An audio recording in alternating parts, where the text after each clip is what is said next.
Great to see everybody here. Welcome.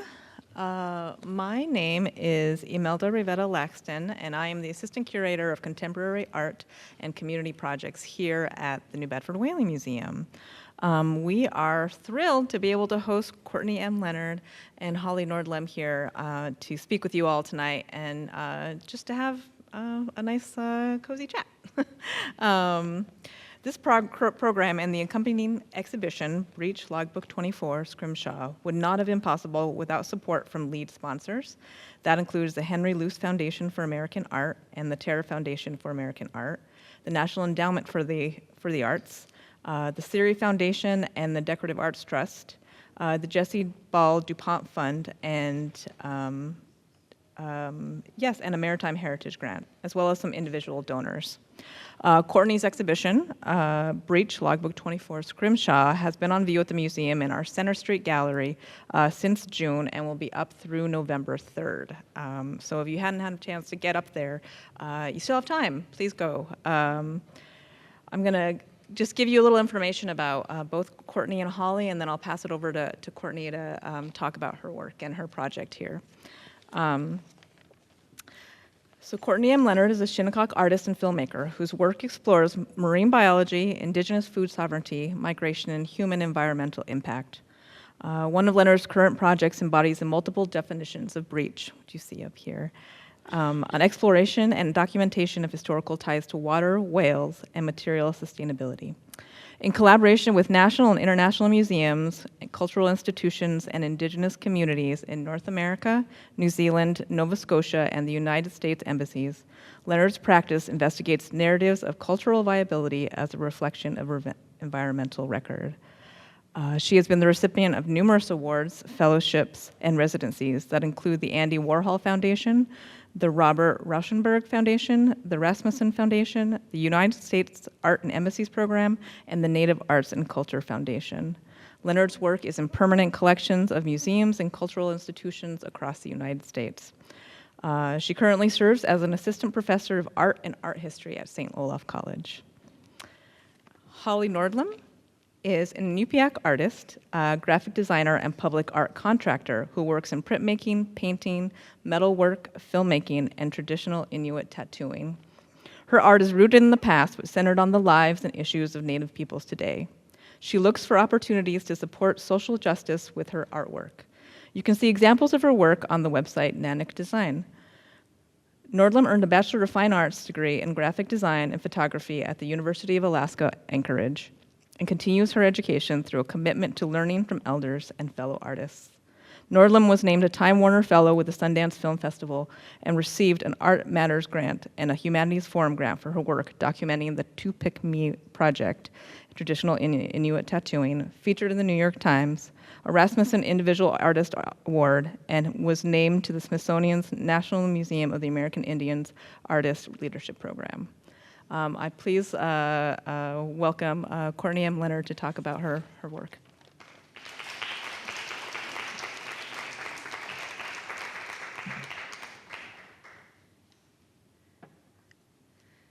Let's see.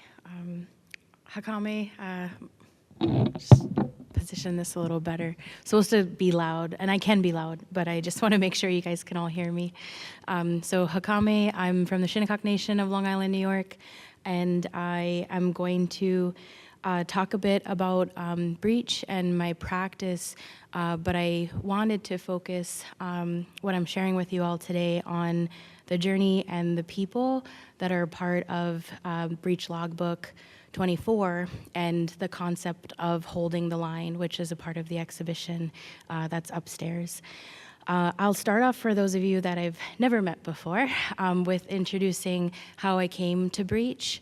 As a Shinnecock person, working with my community and our current issues with many communities along the East Coast in terms of the history of colonial impact, we have been dealing with colonial history of imposition of language, infringement on our language.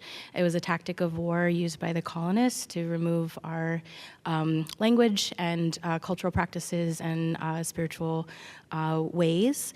I often think about all of these histories and tactics as a means of taking one's joy, and how in this current time I can protect joy and also honor the people that have shared that joy as well. So an ongoing history, but why I share that introduction with you all this evening is looking at the language of this imposition, English. I look at the language, I look at how we use language in our cultural society, using this language of imposition within definitions. If you think about a tall ship and navigation, a definition has multiple ways of entering into it, and breach, as an example, has that. Breach is an act of breaking or failing to observe a law, agreement, or code of conduct. Breach is a gap in a wall, barrier, or defense. It can be both a noun and a verb. It's the physical rise and break through the surface of the water, and it often has the connotation to when we first witness and see a whale, is when they breach. The whale in my work tends to be a metaphor for indigeneity and visibility, that the only time that we tend to care about whales is when we see them, but they exist in their life the whole time, when they're not breaching and when they are.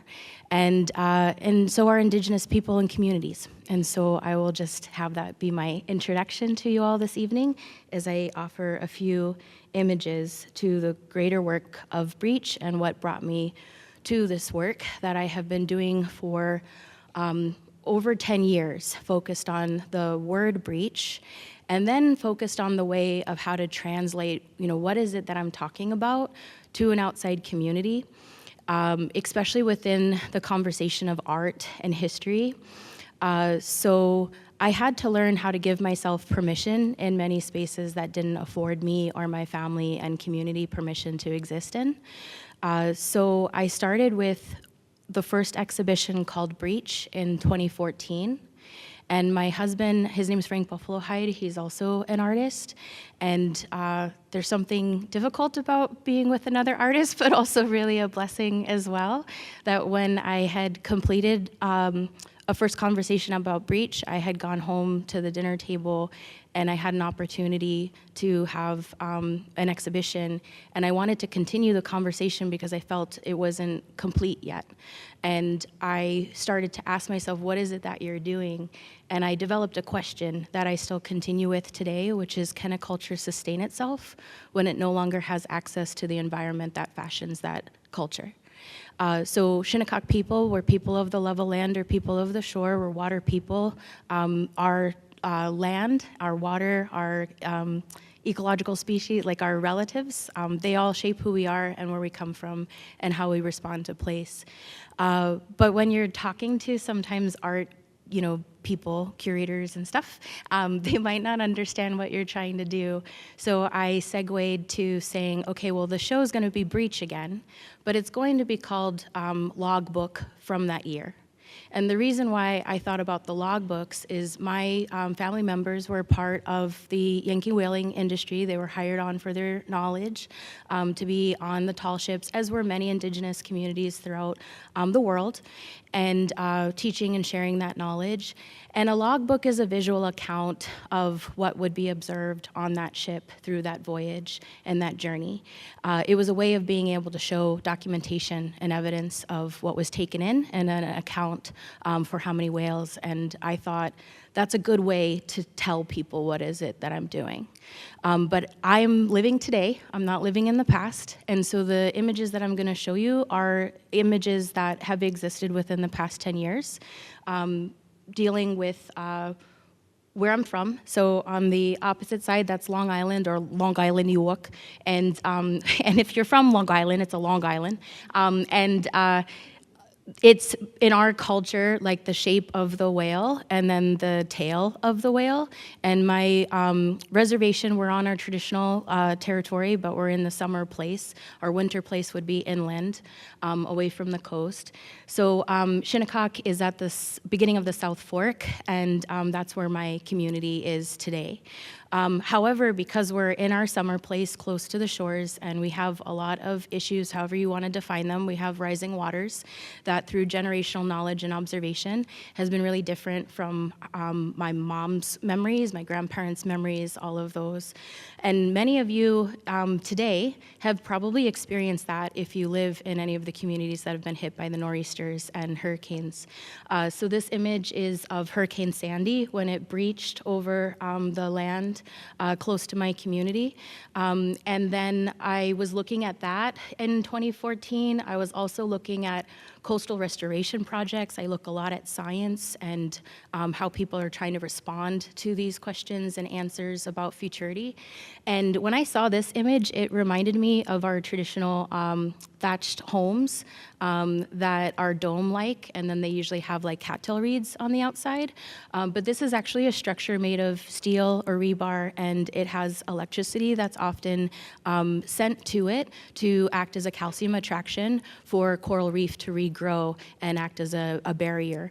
So I share this image also. This gentleman is from the Marshall Islands. It's the conversation of when ice is melting, water is rising, and how much how much do you have left for the future of your community and people. All of these conversations, things that I've been witnessing, that's what the logbooks are. They're a yearly account of what I'm witnessing and observing, and then translating into an installation or an environment or something that's going to exist beyond my life, and what am I going to leave behind for the future. Those are things I think about.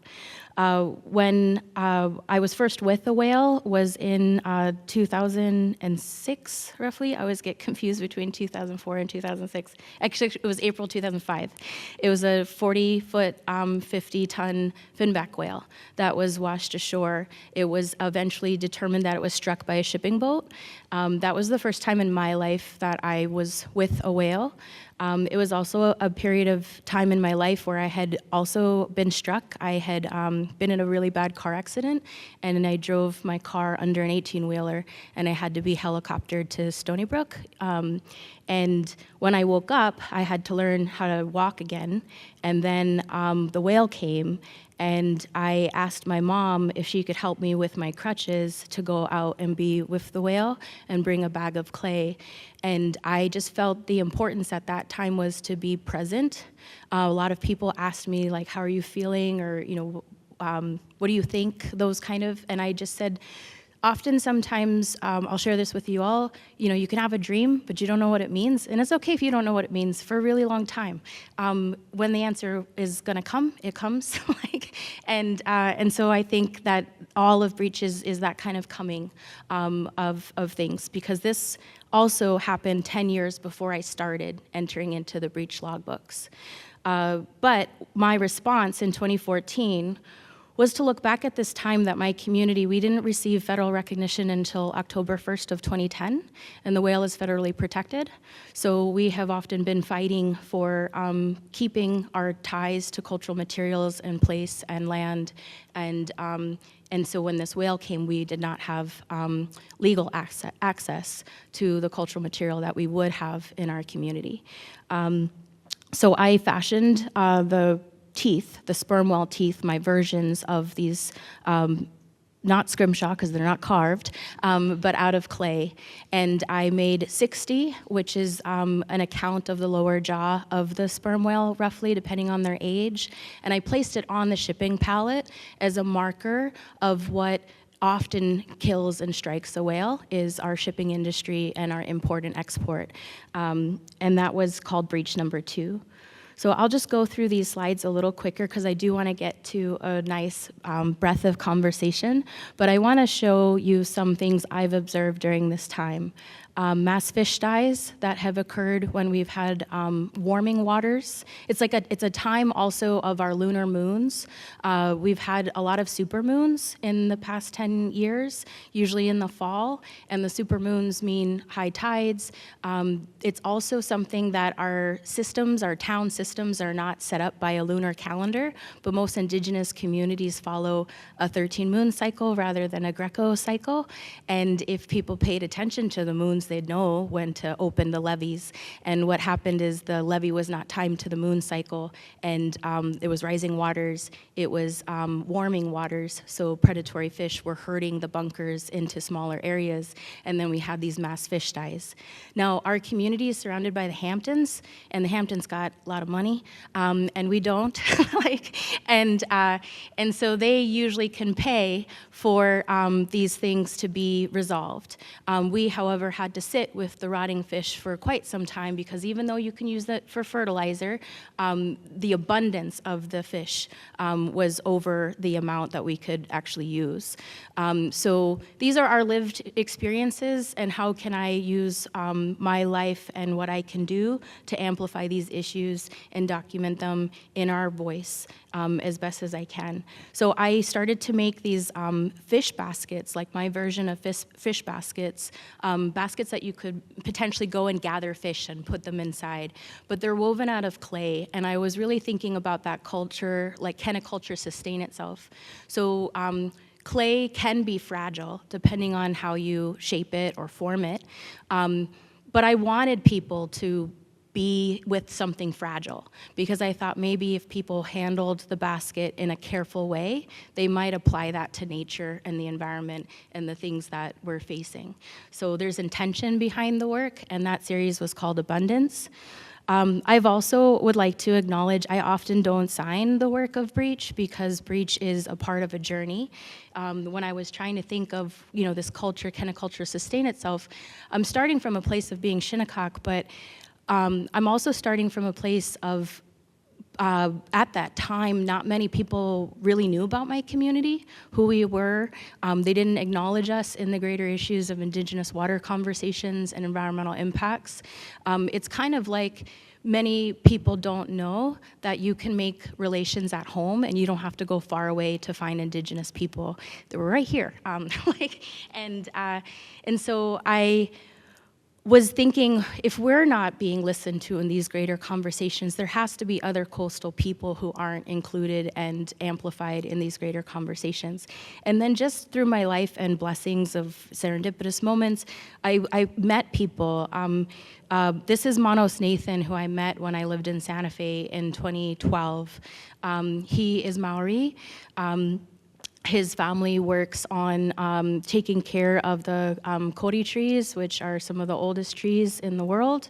They're also a part of the amber family, like our Pine Barrens along New Jersey. That's a location of amber. In Japan, there's a location of amber. In Germany, there's a location of amber. In Aotearoa, there's a location of amber. It's all tied to the trees. The tree is significant to their community in relationship to the whale. I'm not going to share their story, but I'm just going to bring in some of those ties. And so when I had met him in 2012, he said, we host Indigenous gatherings, and upon meeting you, understanding your connection, your community and ties to the whale, it would be wonderful for you to come in 2014 for a future gathering. You just got to get there. So I got married in 2014, and we were trying to both go to Aotearoa for the wedding, and we didn't raise enough money, so I went on my own honeymoon to an Indigenous artist exchange with Manos and other artists, and it was wonderful. It was a beautiful blessing, and I'll get back to when we all came together. Actually, it's in this photo. Manos was someone I knew about also when I was younger, going to the Institute of American Indian Arts. I was introduced to his work when I was a student there. I never thought I would ever meet him, and it was just a true blessing. He passed away soon after that gathering from vicious cancer. and cancer is very prevalent in Aotearoa community, like in the communities there. It also has to do with environmental issues because the ozone is depleting. It's really weird how the ozone depletes. It's like depleting in New Hampshire and Vermont, where a lot of people care about environment. And the reason why it's depleting up there is because of New York City pollution. It goes up north and then it depletes the ozone. So I also think of Aotearoa's communities as being very mindful of the environment. However, their ozone layer is depleting from just like the world's use of toxic waste and contaminants. Manos is someone I really miss, and he always wanted my family to come and visit. And so in 2019, I'm gonna skip dates, but in 2019, my husband, who is right here, and my daughter, and myself, we all traveled to Aotearoa in 2019 before the pandemic, and we taught within the schools there, some of the art schools, the Maori art schools, so that young youth could know about that there is a future in the arts and with your community, and to aspire to that. So it was really wonderful. This is Rangi Kippa as a part of the gathering. He's a master carver. This is some of his carving of Tonga, the sperm whale tooth, but in a different way of like cultural connection and special relations. I had made teeth when I was there. I coiled it with the clay Manos had brought in from Australia. And then the porcelain, there's a natural kaolin from Aotearoa, and that was something that I fashioned into my version of Wasea Seika's, because I had seen a necklace that was from Fiji, and I thought I want to try to see if I can create that shape. Again, I'm going to go through these images. If you have any questions, I'll try to elaborate a little bit more in our conversation. But Breach is also, it's about family and community and connection, and it's about joy. And when people think about the history of whaling and their beliefs on that, when they want to shift a community's entire relationship to subsistence harvesting, they don't understand, because they've often never been to those territories, that one whale feeds an entire community multiple times over decades. And so I'll just segue to, as a part of the journey in 2014, I was able to go to Aotearoa. In 2016, I applied to be a Rasmussen Fellow, where I was a resident in flew into Anchorage, and I was an artist in resident at the University of Fairbanks at the Native Arts and Culture Center there on campus. As a part of that support, they funded my travel to go anywhere in Alaska that I wanted to go. But I'm one of those people that, like, if it's meant to be, I'll be there. There was another artist, though, who was non-Indigenous, very much focused on hunting and women and hunting, and they really wanted to go up to Iñupiaq during the bowhead whale harvest. They had reached out to me because of some of my connections, and I reached out to a gentleman, Jason Mancini, who used to work at the Pequot Museum and has been working on research in Indigenous mariners. And he, through the Pequot's relationship, to Iñupiaq community, Inupiaq community, they had an exchange between youth, and I was familiar with that. I knew he had gone out that way, so I said, would you be able to connect me with people up that way? So Jason connected me with Leslie and George Craighead, who has also unfortunately since passed away on this journey, but he was very influential in the study of the bowhead whale species. And they hosted me at the Marine Barracks and this other artist during the bowhead whale harvest. I have to say, as an Indigenous person from a community that doesn't have the ability to continue that practice at this time, that when you are with people and food and blessing, it's just like the most beautiful experience ever. When people can can bring in a whale and feed their entire community, and then also think about the ecological relationship to that. What I observed and what I was taught was to be really careful about what I photographed, mainly because PETA and Sea Shepherd would use those images against the community in a very violent way, lots of hate mail. And so I was mindful not to take a lot of photos that I shared publicly. But what I will share with you all is when people are worried about a polar bear like starving to death or being locked on a piece of ice, they don't see that when a whale is taken in, the cultural community's history is one that they don't want polar bears in their town, so they take the remains of the whale, the leftover meat that's on the bones, and they bring it to the far point. And so they want the bears to go over that way. And so the whale is being fed to many species, the bears, the birds, the people. And so when people want to save something and they don't actually know the context of the layers of those relationships, then you would actually be offsetting a whole ecological system that you would then have to figure out how to take care of. And there's a whole science to the protection of bowhead whales that are also a part of the International Whaling Commission and their relationship with that community. So this image is an image of a young Iñupiaq youth who was cyberbullied by Paul Watson of Sea Shepherd. And these organizations get millions of dollars. And so the town at the time, they had to put in a whereas resolution for their community that they were not allowed to share their joy in social media. Like, I don't know if you have any teenagers, but they love to share what they're eating and doing, and it's a sense of joy. And unfortunately, this community had to change their relationship in that way. The highest rates of suicide amongst communities and youth within this country are that of Indigenous communities. So I often wonder, if people want to save a whale, would you also want to save an Indigenous person? I just wonder, like, where our value systems are with these relationships. This is my daughter, who we got together for a clam bake with Jonathan Perry, who is in the wider world of Scrimshaw, and then his sister Elizabeth Perry. I'm familiar with the Perry family. I'd like to acknowledge them as well. When I was up in Alaska, it was 2016. That was when the fight against Pipeline 3 was going through Dakota territory, and a lot of people were going there to stand up against that issue. And I struggled with, like, my place. Like, I can't go, I'm here, so I'm gonna try to do the best that I can. I started to think of, like, pipes and politics and the politics of pipes.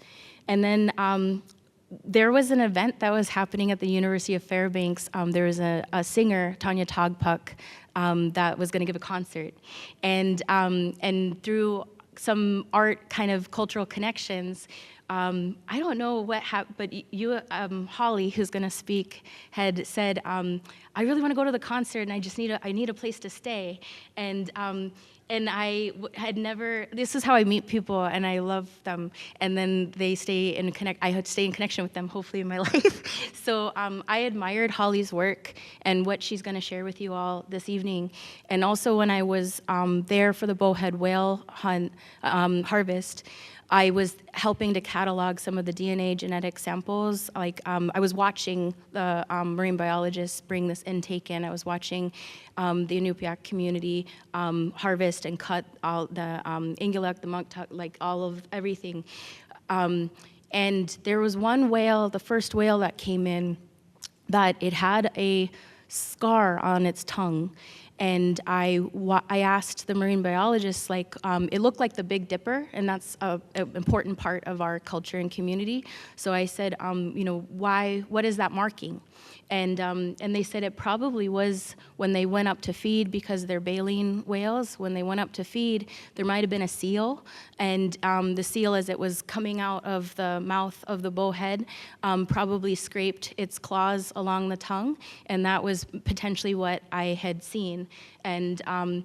And so I had reached out to someone else that I'm gonna introduce you to real quick, Stevie, who's my friend from Maori, and I had asked her if she would help design my first marking on my body, but then I had asked Holly when she came to stay the night if she wouldn't